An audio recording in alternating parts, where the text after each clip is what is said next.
everyone. Welcome to the Spot Real Talk. My name is Tiara. I'm Tiffany. And I'm Ron. And we have some guests on with us. If you could say your name and your city. We could start with Jay. I think you're a new face here, so let's start with you. How's everybody doing? Thanks for having me. VKJ of VKJ TV out of Las Vegas, Nevada. Hey. Welcome. Very glad to have you. Next up. Utokia of She's Got Flavor, and I am in Bowie, Maryland. All right. DMV repping. Mm-hmm. Okay. And then say Amber. Hey, I'm Amber Singletary, Washington, D.C. Hey. Welcome. And then we have Leslie Nicole. I know you're having some audio issues, so I've already mentioned your name. We happen to know what city she's in? Philly. Oh, okay. No, she's from Chicago, it says. She is from Chicago, but she lives in Philly. Okay, represent North Philly. And we have Wyan. You want to introduce yourself with your name and city? Yeah, sure thing. My name is Wyan Smith, and I'm based out of Washington, D.C. All right. So glad to have you all on. As you know, today we are speaking with a very special guest from the movie 1001. What a tearjerker. I mean, this one pulled at my heartstrings. Mm-hmm. So we are going to be speaking with Will Catlett, who played Lucky, the husband of Inez in the movie. So this is going to be a good one. Really excited to ask some questions. Hey. Hey. Sorry, they sent me the wrong link, and that's why I'm a little tardy. That's okay. Okay. We all said we were waiting for Christmas, and now here it is. Oh, okay, there we go. I was like, I tell my daughter, we can't be late for school. We don't want to be a late person. So every time I'm taking her to school and I'm late, she says, Daddy, we do not want to be a late person. You got a smart daughter on your hands there. Yeah. It's good to see you all. And thank you for having me. Thank you for joining us. We were just talking a little bit before you came in about how talented you are in so many of the productions we've seen you in and how much we really loved 1001. Oh, wow. Thank you. I'm truly humbled. Yeah, so we have some questions for you. You want to pick your brain about this. Okay. You were definitely one of the complex characters in this film. Yeah. Yeah, so Ron, would you like to kick us off? Yeah, I'm going to get right down to the nitty gritty here, as old folks used to say. It was dealing with Inez in the last scene. She's getting in the car and and she looks, a little hurt, dejected, and then she looks up slowly.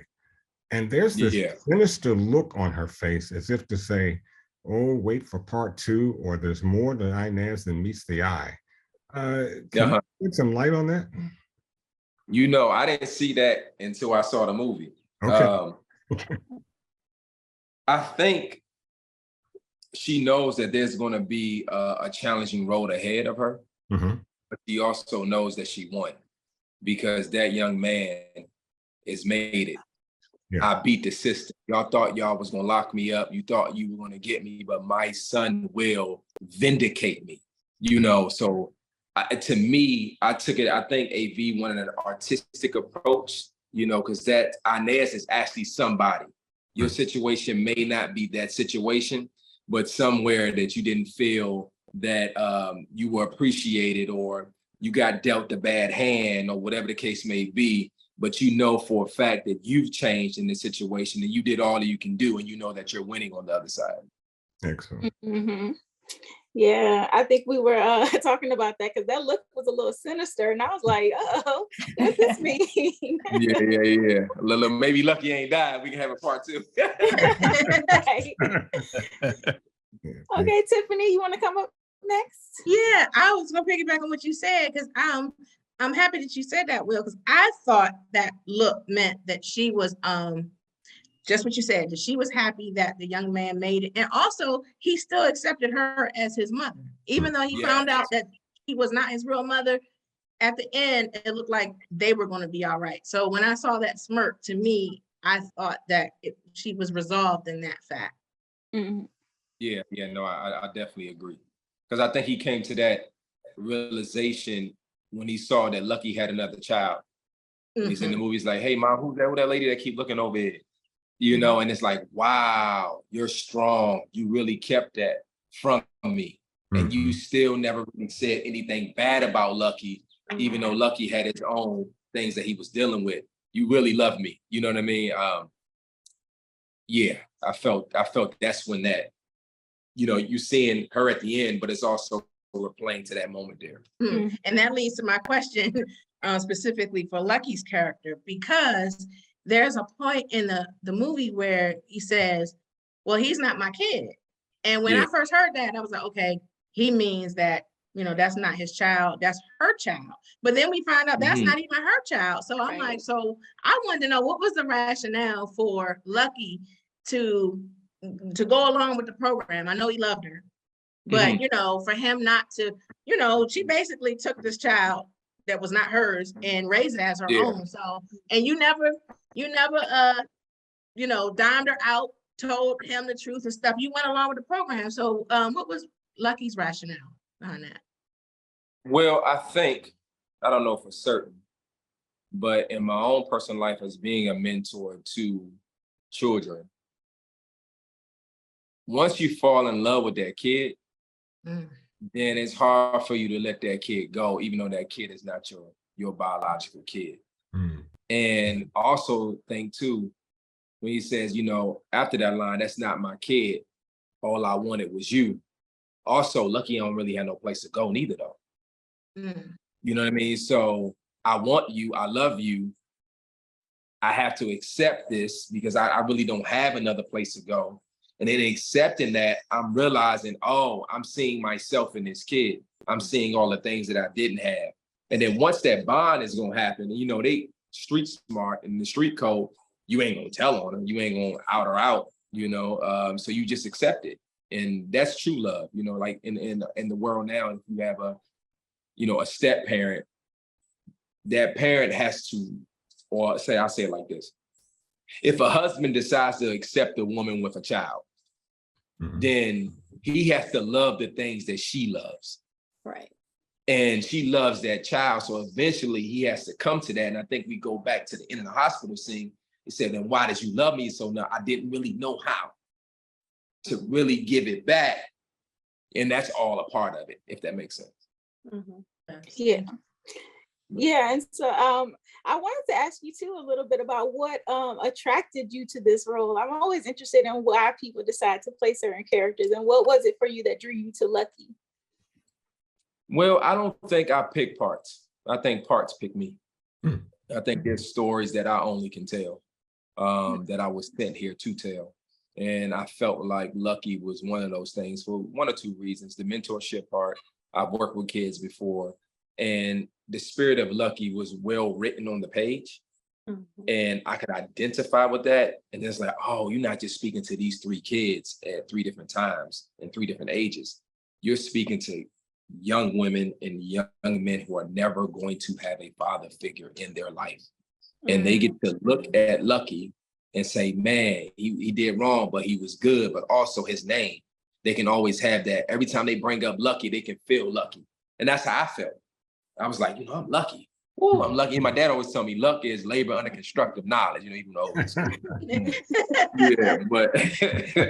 but you know, I felt like this was something that I was just destined to do. And I've been wanting to work with Lena Waithe for a while. I've been knowing her for a while. And, you know, to get the chance to work with her was kind of like full circle. Yeah, Lena's fantastic. And then, of course, Teyana Taylor is like, she's an icon. Oh my goodness. Yeah, you know, she's Harlem, she's so many things. She was everything and more than a person can expect to work with. Loving, caring, juggling a lot of different things, present. I was like, wow, you know, so I felt like I was in my Mahershala Ali moment when he went to go work with Janelle Monáe and Moonlight, and then I went to go work with Teyana Taylor. I said, okay, cool, brother. I'm seeing our careers are tracking. Yeah, you guys had great on-screen chemistry. It was just phenomenal to watch. So I want to go to Jay next. How we doing? What's up, Jay? How we doing, brother? How you feeling, brother? Big fan of yours, brother. Been watching you since Love Is, and even before that, brother. You're always doing an amazing job, brother. Thank you, brother. Thank you. Yes, sir. So being a young child myself, growing up in the 80s and 90s, and having a father, and how important was it for you being a father to display teaching, young Terry at 13, right? About, walking on the outside, making sure, the woman's on the inside, for protection, and making sure a man has, money in his pocket. How important was that to make sure that was displayed in this film through Lucky? Yeah, it was very important. And it's all the lessons that my dad has given me. I have an amazing father, spent 44 years in the government. He's 80 years old. He got a chance to go to the red carpet with me. And, he was always saying, you always got to make sure you have something in your pocket. Make sure you walk on this side of the street. So those things, growing up in Washington, D.C., we normally, my dad's from D.C. I grew up in Alexandria, Virginia. But that's kind of like that Southern hospitality. It's just who we are, it's authentic. No one's trying to put on.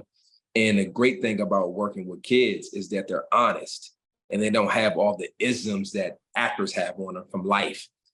And so working with Aaron, he's going to respond to you as honest as possible before he goes back to playing the video game.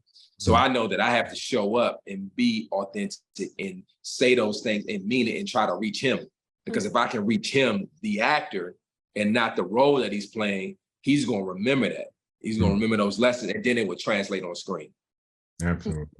Yeah, a little cheat code for the actors that may be watching. Okay, yeah. Well, and you mentioned you're from Alexandria, Virginia. Few of us are also DMV natives in here, so okay, yeah. DMV with the hometown talent. Yeah. Okay, so Utokia, would you like to jump in next? Sure. So I'm Utokia. I always find it interesting Beautiful name, by the way. Oh, thank you. I always find it interesting when I do these shows because you get to know the person a little bit, and a lot of times you're shocked at how different, which is a tribute to how well you are acting, right? And convincing us on the other side. But there were 3 points that really resonated for me in this movie. Despite the fact that, there was all this turmoil and all this stuff going on, the fact that Lucky still married her in a neighborhood that typically would have broken families, that really resonated for me. And then also when he kept calling her Ma when she was confessing to the fact that, she basically took him. And for me, I was raised by a woman who was not my biological mother. And I understand how you can have unconditional love for a child, despite the fact that you didn't actually physically birth them, right? Yeah. And then the third point was the cancer, the fact that Lucky had gotten cancer at such a young age and then passed away. And then what that impact of him passing away had on the family, right? On her and on the son. So my question is, out of those 3 things, is there anything outside of, you spoke a little bit about your mentorship, but is there anything you, the man, not the actor, right? Have you experienced that either made this role either easy or hard for you to play? So that last part to me that I experienced is making it easier. Was there anything personally, right, that you experienced in your life that made this particular role as Lucky easy to play or hard to play? That's a good question. The honest answer is I'm not sure. I think it's been a combination of life experiences that qualified me to a certain extent to be able to sit in the role. I think if I hadn't went through a broken heart in my own life in relationships, then maybe I wouldn't be able to go to those depths, right? If I wasn't a youth pastor at a certain amount of time, then I wouldn't know the mentorship to mentor kids and want to see them better, If my dad maybe didn't go through a cancer scare, then maybe I wouldn't have something to really ground it and relate to. I think, and the reason why I say I think the parts choose you, you have to have some type of experience outside of the lines that you're saying in order to bring something to it that makes it rich and authentic and grounded. So I think those things it was the right place and the right time at the right moment for me as a man growing in this industry, as being a father myself, as having children myself. All those things I think added to it, if that makes sense. Mm-hmm. A lot of sense. Yeah. Thank you. Mm-hmm. Okay, Wyan, you want to come up next? Sure. So there seems to be an underlying theme of maybe a little bit of nurture versus nature when kind of looking at the different dynamics within the film itself, right? So kind of just considering the way that Terry and Lucky interacted with each other, we didn't really get a lot of information about Lucky prior to his prison stint, right? Just a few stories he actually told Terry. So from your perspective, was it that Terry had more of a positive influence on Lucky, or is it possibly the other way around? I think it's a very good question. I think it's always a two-way street. You got two mirrors showing each other. I can see myself at his age, but I also can see the good in him that makes me want to be better. Also, what they don't talk about, a scene that they didn't show, was how Lucky got cancer. They never showed that scene, which was from 9/11, going into the buildings and helping people, getting into the free in his lungs and all that. And that's how he got cancer, and when you're sick, you also know that you have a limited time to share those stories. So I'm learning just as much from young Terry, middle Terry, and older Terry as much as they're learning from me. I think that's a two-way street. That's why I try to give them my music, because also music is the only thing that surpasses your conscious mind and goes straight into your subconscious mind. Right. So if you can know the original score, then that means that you can go back to the root of why you're here, because you know where you came from, versus a bunch of samples. And a lot of times in life, we're sampling other people's lives and never really getting to the root of our own lives. So that's why I think it's a two-way street. Mm-hmm. Perfect. That was a great answer. And I'm glad you dropped that little gem in there about the 9/11, because I did wonder how he got cancer too. So I don't know why they took it out. Maybe they felt it didn't need it for the story, or it goes too much into his world. Maybe the sensitivity of 9/11 itself, I'm not sure. That would be a focus question or a question. But I shot that scene and I thought it was good. I believe it, but when I ain't see it in the movie, but then when I didn't see it in the movie, I understood too. I'm like, yeah, we don't need it. Okay. Yeah. All right. Okay, Amber, you want to come in next? Sure. So I wanted to kind of touch on what you were just talking about in terms of Lucky's bonding moment with Terry, especially when he was in the hospital. What kept him from being the one to reveal the actual truth behind Terry's upbringing and not being the actual biological son? Like what kept him from, especially in his dying moments, what kept him from revealing that truth? It's funny, as you're not in the role, you can reflect on it. In the role, when I'm doing it, I'm not even thinking about that question for some odd reason.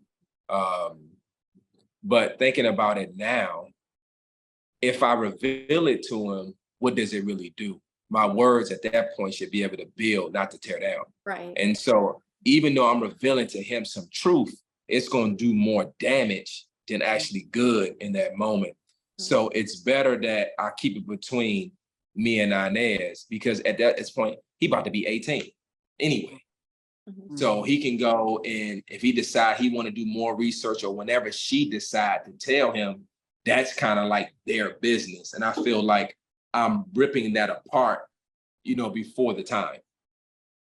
Reflecting on it now, when I'm in the scene, at that point, you got limited time, limited space. And I'm not just talking about the time frame shooting the screen, but I got a limited amount of time to speak to him.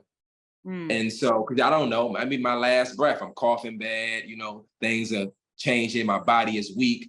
What I can give you is the best of me, and this is this music. And if you listen to this music, no matter what situation you in, you can have an escape, and you can learn something, and you can be better than me. Right. Okay. All right, and we have one last question. I know Leslie. One last question. We just get started. we do try to be mindful of your time. You know, the first round, at least, you know. But Leslie is having some audio issues, so I'll ask her question on her behalf. But she was asking. So she says, after such heart-wrenching scenes, what are some things you did to raise your spirits after diving so deep? For example, in the hospital scenes.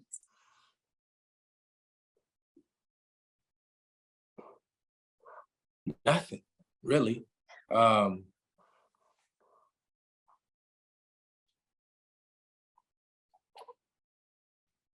it's nothing I did. I mean, to me, there's no separation when I'm working. If, for instance, let me say it to you like this. You know, I've been fortunate enough to work with a lot of great women, and usually I'm the love interest. When I'm kissing this woman, there's no separation for me in my mind. I'm really kissing you, right? I don't think about being married. I don't think about those things in the moment. I know I'm going to come home to my wife. You know what I mean? I know there's boundaries, right? But there shouldn't be a separation. And I think I see it in a lot of actors making that separation. And when you make that separation like that, then you're not in it. I'm living in it. Even though they call it action and cut, I'm in it in that moment in life, right? In that moment, I'm sick. I'm in that bed. And this is how I feel. And I allow myself to feel those moments. And then when they call cut, sometimes you're still taking it home. You're still in it. You know, so what I try to do, if I'm going to try to get myself out of that moment, then I need to touch something like this thing here. If I'm home, I can touch something like this. It will remind me of my kid in my life, which allows me to kind of morph back. But I don't think you ever really go back to the self that you was, if that makes sense. And I remember shooting a TV show in Germany, and the lady said, "Oh, I got my hair back and my color back. I'm back to me." You went deep, which I know you did. You never go back to you, you know. But you have to have a good supporting system around you. You know, like if you're playing roles like the Joker or something more sinister, you need some type of covering that can pull you out, because you're not playing roles, you're embodying them. And if you're embodying them, then that means they're also occupying your space too. And so if you don't have some type of covering, that's how you see people get lost, you know, because you can't really differentiate the realities. I don't know if that answered your question, sis, but I kind of ran around the corner and then came back to tell you it ain't easy. Yeah, I think, well, from the smile on her face, she kind of gave the thumbs up and she said, yeah, I think you got her question answered. Okay. And, you know, I think Tiffany has some other questions. I know we talked about your role in Charm City Kings too, because we did get to interview a while back with Hillman Soto, and he was nice. So we thought you're phenomenal in that role as well. And Tiff, I'll let you ask for yourself since you brought it up. Well, really more of a statement, because he kind of answered it when he talked about when Will talked about how he does mentorship and everything with young people. And now I see why you would have been attracted to your role in Charm City Kings, because your character did take an interest in Mouse, and you were trying to keep him out of trouble and everything. So at first I was going to ask about what you should have role, but you answered it yourself when I heard you talking about how mentorship is important to you. So I was like, you know, your character was true to that in Charm City Kings. Yeah. And we had a wonderful discussion. We had a 100%. Sorry. No. I was gonna say, Tiffany, these kids really be going through that stuff. Yeah, they got parents at home. Some parents are separated. Some are living in the same room, sleeping in the same room, but they light years apart. And so I see it. And so even with a lot of the actors in Charm City Kings, I can see it. And so I'm like, okay, my purpose is always bigger than this film. And that's probably kind of how I end up gravitating towards a project, because these images live forever, and I'm like, okay, there's another opportunity that I have to be able to be a light in this situation for people that watch this 10, 15 years later, especially as the industry is turning over, it's a changing of the guard that is happening right now, the ones we looked to 20, 30, 40 years ago, we still looking to them, but they're on the other side of the hill, as my dad would say. And looking for like the conversations to change, even at the Oscars, some of our people, when we win stuff, it's always, they never let me in, and I was the first Black this and this and that. It doesn't create a conversation of diversity. Because as an artist, you want to be seen as an artist. I don't want to be seen as just a Black artist. You know what I mean? That was the Sidney Porter and the Halle Berry Fontes coming up. Now we should be seen as artists. We know that Black. This is Martin Luther King. Don't judge about the context of their character, but don't judge about the color of skin, but the context of their character. You want to be seen for who you are. Then it allows the next people that are coming up, they can say, okay, ooh, this role is not written for me, but I identify with that. My spirit relates to that. I should have the opportunity to be able to portray that. And I think that's what all the greats before us have been trying to get to, that conversation. And 1001 kind of creates that conversation, just in a different way. And with 1001, having a person of color, A.B. Rockwell, Black woman, creating that, and also with Angel Manuel Soto, a person of color, creating that. Because during that conversation with him, one of the things that we touched on with the ending with Mouse, like Mouse getting a second chance. And we were telling him about some feedback that we were reading, like the movie got great reviews, it was positive, and we loved it. And it's always one, and it was one person in a comment that said, oh, it's not realistic because, Mouse in real life, he would have gone to jail. But Angel said to us during our show, like, everybody has seen that story about, the young person of color going to jail and everything. And I wanted to write something different. And that's the power of the pen when we do have diversity. Like, we can write have a different narrative and have a different ending, and give someone like Mouse a second chance, or someone like Inez a second chance, or someone like Terry a second chance in 1001. Yeah, that's beautiful, because the thing is, it should be the reality. It should be. It definitely should be, because we gonna make mistakes, especially young men. Some of the laws that they have on these young men, they young, they don't know. If they knew, they wouldn't do. So they don't know. And if you have a hard system and a law drawn there, then they're not going to get the second chance. And it's sad to hear that someone would say, well, that's not reality, because for them, they're right. But he should see a second chance. And I'm glad Angel did that. And I'm glad Inez did that. You should see a second chance, in life. And it may not be nothing that deep. It may be marriage. You may was married and now you're divorced. You may say, I'm never going to do that again. Well, don't bind yourself by them words. You got a second chance at it. The next person could be better. Things can move forward. Life ain't over. Life is transitions, that type of thing. Real quick, I want to say that when we talk about the realism of film, your role with, I think at a certain age, he was called, his real name was Daryl, I believe it was. Yeah. And you on the court with Daryl, and y'all are hooping it up. It kind of reminded me of myself and my son as he was 13, 14, and we were actually doing the same things. And I had to sit down on the bench with him, basically telling him, you're a young man, and certain things you're going to have to figure out on your own. And when you said that, that brought such a realism to me, that if there is a handbook on how to be a father and love a son, you showed that. Yeah. You got me over here ready to tear up. You know?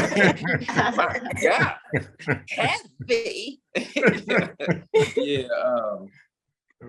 You know, because even being raised by both of my parents, they still only can give you from their perspective, and they can't give you what they didn't get. I had to realize that as I grew up. It's like I'm saying, well, why didn't y'all do this or why didn't y'all do that? They ain't had the tools. Exactly. How could they? Their parents only gave them a certain amount. So even when I'm looking forward to that. I just got a 4-month-old baby boy, and I got a 4-year-old daughter. I'm looking forward to those conversations. Thank you. I'm looking forward to those conversations. We need, especially men. My mom would tell me this all the time. She said, no knock to women, no knock to me. But a man's voice carries and a woman doesn't. Exactly. What she is saying is that the vibration of a man telling another man, stop it, is going to hit different than a woman saying it. So you need that male presence. And when that male presence is not there, we don't have balance. We out in the street, we sleeping with this woman, we doing this, we doing that, because we don't have nobody to say. I remember in high school, my boy, you out high school, you wilding, you living. Bro, you ain't gotta do that. Exactly. What you doing? Mm-hmm.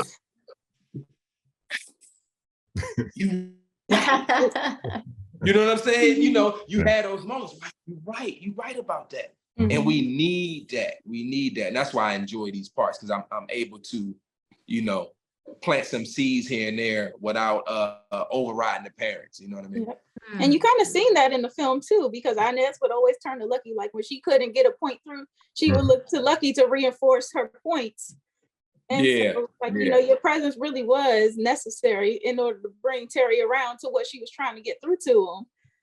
Yeah. I really love that. Come on, Miss Kelly, you better break this film down. It was really powerful, especially when you guys were talking about two broken people trying to love each other. And the point is, you don't really know how to love each other when you come from broken situations. It was very apparent from the very beginning that both you and Inez had like these really complex upbringings, and the absence of positive role models and whatnot, but then just trying to make it work. You weren't necessarily making excuses, but you were still trying to make it work, given the circumstances. Yeah, for sure. And I think my hope, I'm gonna let you answer. My hope is that when men watch it, they won't keep running. So Lucky get upset, he want to run. Right. That's his escape. Go ride his bike, go outside, leave. But to see the error in that, like, nah, you got to stay in there. Right. Stay in there. You just being in the house and being present will change everything. I'm sorry, sis, go ahead. No, I was just going to say, and I like the way that, but Lucky, like I get you with the whole male voice thing, but he also wasn't forceful. Like he wasn't aggressive with Terry. Like even when the conversation on the court, he would empower him to kind of make his own decision. Like, you know what I'm saying? Like you were giving him advice, but you weren't telling him what to do or demanding that he make certain decisions. You still left that room for him to kind of think about it and make his own decision, which is what a young man needs, right? Yeah, so I really for sure. And that's what my mom was saying. She wasn't saying in the tonality of it. She was saying in the presence of it. Like even on that those scenes when I'm doing it with Avon, and I'm actually stealing from his dad. He loves his dad. And I can see the way he looks to his dad after a take to see if he did well. So I'm like, oh, okay, I see what you're doing here. Okay, well, how does his dad talk to him? His dad's from DMV. So I know to be a little bit more upbeat. Okay, well, let me drop it down and register so I can cut through, because now I'm talking to him. And if I can talk to him once again, then we can have those moments that are needed. Yeah. And you weren't even speaking of being like forceful, you weren't that way with Inez either, because when she pushed you into that stove, right, I was certain you were about to get up and flip out. I heard the sirens coming around the corner. She really pushed me too, though. And she's little. She's Like- very petite. Nah, but she's strong. She's Wow. strong. And she really pushed me. And so you didn't know those moments, you know, you shouldn't be acting any moments, but you don't have to act those moments. She really pushed me. That thing that fell off wasn't supposed to fall off. I don't know how that, you know, all that was, they kept it. You know what I mean? It fell off on the ground, you know, and the next thing you're gonna do, you got two options. Either you charge at her or you throw them keys down and, you know, you walk out. You know, I even get a note. My dad's, and you know, he always wanted to be out. He gave me, I think, son, you should have said, take care of your son. Mad like that at the end, right? I said, but that ain't what I felt. When she pushed me, my heart broke. You know what I mean? Like in real life, it broke. And so the whole time I'm like, hey, yo, you can't cry right here, bro. Like, so, you know, so when you see me walk off, I'm really feeling that because I'm like, that's my family, because this has been my family, her and Terry. My family is now broken like that handle on that stove where all the meals were made, where the community happened from the meals that were cooked. That's been broken, which, you know, was crazy when the super comes in and he looks at that. Well, what happened here? Oh, you know, it's been broken for a while, is whatever she says. Like those symbolisms is in people's real lives. You know what I mean? Like something broke and it's gonna take somebody to fix it. Yeah, yeah. I really love that scene. That was one of my favorite moments because I think I had an idea of what kind of man you would be based on your physical stature and whatnot.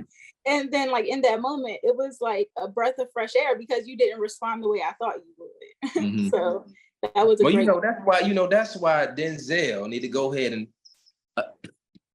pass me the baton. It's coming. We all his son. It's time. Matter of fact, Mr. Washington, that's me. Give me just a little bit of your grace side. Well, Mr. Snipes and Mr. Hart saw something in you when we watched True Story, and that was awesome. Yeah, they were beautiful to work with. I mean, Kevin, oh my God. I mean, he is everything and more. I've never seen somebody look at the script one time and know all their lines. Wow. Like he say, Will, I got an incredible memory. Because you know, you get to read it, and then I said, okay, I don't know this shit. He look at it. I think I got it, Will. Say, ain't no way. I just seen this monologue. Ain't no way you gonna look at this one time and spit this thing back out. That man looked at that thing one time. I said, this is why you are who you are. I get it. And so loving, you know, pull people up, loyal. Wesley Snipes was great as far as, you know, his presence, the way he would, you know, because I get to learn from these guys. So the way that he would do the scene, like you look like, okay, yo, what are you doing? Yeah, do we know it? We not know Wesley. Okay, action. Whole nother person. I said, oh, this is why you Wesley Snipes. The transformation is crazy. You know, I said, why you ain't do that during the rehearsal part? But see, Wesley is measuring you. He's saying, oh, he can do this as far as how he can go, this far as she can. Okay, cool. Okay, this is where I can add in. This is what the director's doing. This is what the camera's doing. Okay, cool. So he came to that door. He looked at, hey, man. I said, why the whole rehearsal? He never went like that. You know, so, you know, it's cool as a young man coming up. The same thing with Sam Jackson. You know, these guys, you see why they are where they are. And I thank God that I'm able to sit under them and learn from them as I'm coming up, you know, to be with Sam, to be with Kevin, to be with Wesley, you know, and the many more that I'm getting ready to work with. You can see they process. And greats, they leave you keys. They do all the time, but they only leave it for the greats to pick up. So most people they're enamored with working with whoever they're working with. You're not seeing so many keys that Wesley and Kevin gave me. Sam gave me. I remember Sam on set. Sam said, "Hey, Will, you call people twice in real life, right? When they don't hear you, right?" Sam, I understand. You're right. You're right. Then he said to me, he said, "Why you use the note that I gave you?" I said, "Sam, I was going to use the note, but when I said Cynthia, she turned. So I couldn't call her twice because she already acknowledged that I was walking. He said, see, you're thinking, I like that. You know what I mean? You know, because he understood. I was waiting till I said, Sam gave me a note. Oh, you know what I'm saying? Now I'm about to call her twice. I even told her, don't look at me. He still looked at me. I said, okay, it's okay. You got to roll with it. He said, you know, that's good. You didn't feel it. You went with what was naturally how you felt. So they do, you know, give you things that you can pick up along the way that will add to your tools. Okay. So I've been fortunate to work with, you know, like even Meek Mills. Yeah. What? Yeah. He did a great job too. That was like you know, Meek's he did his thing. His eyes, yeah, you know, so you get a chance to work with all those guys who are super talented in their field of choice. But when they do come on, especially musicians, when they come over into acting, it's a rhythm and a pace, and they're just able to fall into it because they understand the rhythm of music. You know, they usually, and comedians are the same way that do dramatic roles. Okay. All right. Well, how we doing on time? We good. We good. What time is it, baby? What time you gotta go pick up the baby? Okay, cool. I got 5 minutes. Okay, so I just want to get the floor open to anybody else that had another round of questions because I feel like we've been firing off. Yeah. I'm kind of curious. You know, with the backdrop of everything that was happening in New York throughout the film, and you being from the DMV area, was there anything that you learned from like a historical time frame or anything along those lines about New York City, or even something that might have been happening parallel while growing up in the DMV? Well, yeah, that's a good question. You be asking a deep question. I like you, brother. You got me going in a crate thinking about life, and that's good. You know, New York City and being in Harlem is the Harlem Renaissance, right? So it's the birth of everything.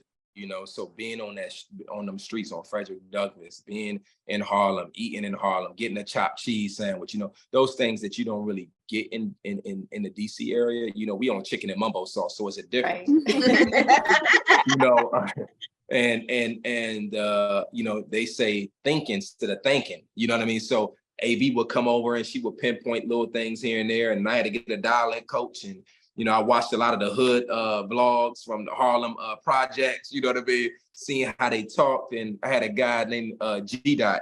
He was there. He from Harlem. He was like, I'm gonna give you that Harlem bounce. So I hung out with him, go eat with him, you know, just so I can feel New York City. Because New York ain't Virginia. It ain't Cali.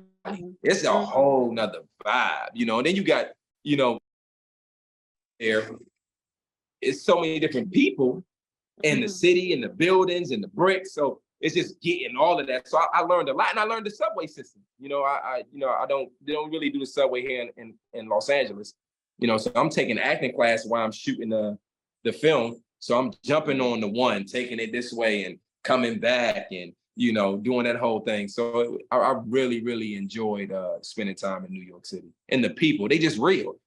Nobody's trying to put on, no one's trying to front. Very true. You want this? Okay, cool. I don't care who you are. We sing your little movies, you know. You know, it's like, okay, this New York City, you could just be you, you know. So Wyan's from New York. Yeah. Oh, he is? Okay, yeah. So he's been like, what's up? Yeah. Okay, yeah. And they be on to the next thing. I was like, you know, that was really nice just to be living there for 6 weeks. And I always wanted to work in New York and just to see the vibes, and I really enjoyed it. That's amazing. That's amazing. And you guys want to know the tea. Anything? What's next? Give us some tea. Very good question. I have this huge Apple show called Constellations that will come. I don't know when it's coming out. We shot in Germany for 8 months. Oh wow! And, it's on the internet, about the International Space Station. So that's as much as I can say. Okay. But it's Jonathan Banks is in it from Breaking Bad. Incredible actress by the name of Numi Rapace and myself, and it's a really great, beautiful piece of art. And I got a chance to work with an incredible writer in Peter Harness. And I feel like we're gonna win like everything, you know what I mean? And it's Apple, and Apple don't play when they come to their production value. But it's great. It's great to to be in that space, in that sci-fi space. So that's amazing. And then I'm leaving this week to get ready to go work with one of your favorite actresses. I can't say her name at this moment, but but she's been doing it for a long time, and she looks incredible. And Angela. You know, Angela's beautiful. It's not Angela, but Angela's beautiful. I met Angela a couple times. You know, quick story about Angela. Her life goes for the artists that are watching. Before I got my start as an actor, I waited on Angela. Waited on Shonda Rhimes, waited on wow. Who else was there? I think was Kim Coleman there? She might have been there, or Tasha Smith was at that table, her sister was at that table. All these Black women before Shonda was Shonda Land and all this other stuff. She already had her thing. I was sitting up there. Can I take your order? Wow.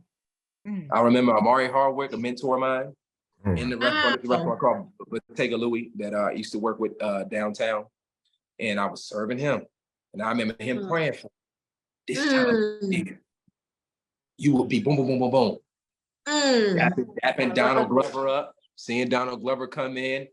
I still remember the tape. He was sitting in section 309. I still remember what he was sitting at. Clean shaven. He was coming off Community. You know, waiting on these people. Waiting. And that word wait there means remain. I was remaining until my time would come. And I always spoke about those moments. I remember telling Angela, I was like, you don't even know, just seeing you and waiting on you, what it did for me as an artist. If I can be that close to wait on you, then the dream cannot be that far. Wow. Right. Different people come in. And that's poetry. Randy Huggin, you know. We had Randy on the show. That wrote BMF. Yes. He cast me in my first TV show, Trauma, with Derek Luke. Wow. But they didn't shoot, they canceled. So they canceled the show and I'm getting ready to go to San Francisco and shoot. You know, life at that time, but he was like, I got something for you, man. I'm gonna send you something. This was just from waiting tables. Wow. He said, Hardy, you came in and you did a great job. They loved you, you killed, you know, and then I ended up getting the part. But you never know how it's going to happen for you, but don't minimize or be disgruntled about where you're at. You know when it's time to go. You know, that was a word right there. That was a word. And you're already attached to 1001, the type of buzz that this movie is getting. You guys won Sundance, and Teyana's getting Oscar buzz. I think you're already attached to a project that's getting ready to really be something. I think. Yeah. The truth is, they attached to me. That part. I know who in here making these things work. You know, absolutely. And look here, Samuel L. Jackson and Denzel, they may have more time than you, but you're in the same room, brother. Yeah. You're in the same room. Yeah. Amen. Absolutely. So we don't want to hold you up too long. We certainly appreciate you for your time, taking the time to answer all of our many questions. I know we had a lot of them, but they were great. They were great. Yeah, thank you so much. I'm so glad Lena, Waithe set this up and we was able to talk. And thank you all. And my prayer is that you will live loud and live boldly and do that thing that you've been sitting on and don't want to do. You should do it. I accept. I love that. I love that. Well, we're proud of all of you. You know, you, Teyana, AV Rockwell, Lena, Hillman, Grad. Representing. Proud of all of you guys. Thank you so much. This is a phenomenal movie. Thank you. Thank you again. We'll definitely next Denzel in the house. We interviewed with the next Denzel.